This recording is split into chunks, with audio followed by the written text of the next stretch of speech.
TechLearn 2021 virtual conference coming up October 25th through the 29th. Welcome to TechLearn Tips. Today, our guest is Phil Cowcill from Hey Phil, how you doing? Very good, John. It's good to be here with you, and thank you for the invite.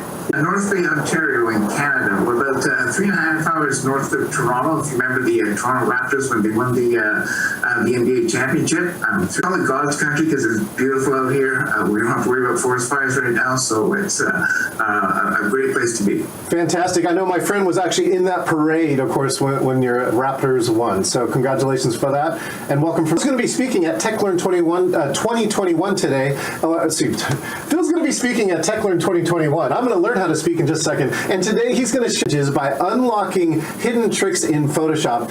Hey Phil, what's your tip?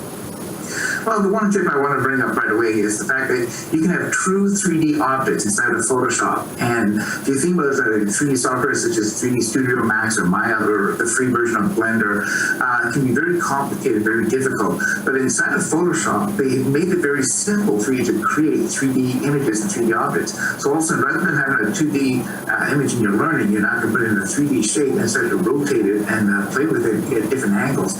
And they do that. Wow, Phil. And what do you see as the difference between a 2D and a 3D image, right? Have you seen like the power or the response rate?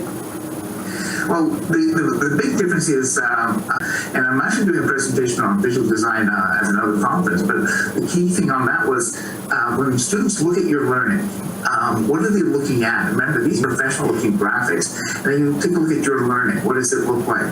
And if it doesn't have some sort of punch or some sort of wow factor, they're not going to be too engaged. You're actually going to lose them a little bit. And if your stuff looks sloppy, then you've lost the professionalism. And so then people start to take less or give your content less credibility because it does not look professional.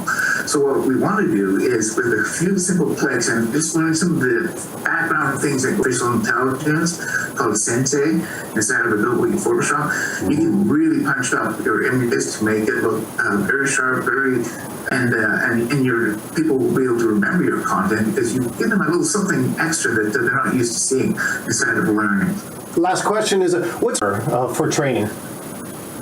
Oh, let's see. Well, the one picture that I remember was actually, it was a globe, but it's a wireframe of a globe that was in 3D space, and that was quite stunning. And I actually also did another one for a car company where you can actually rotate the car around in 3D space, and that'll use a few more tips and tricks to get that to happen.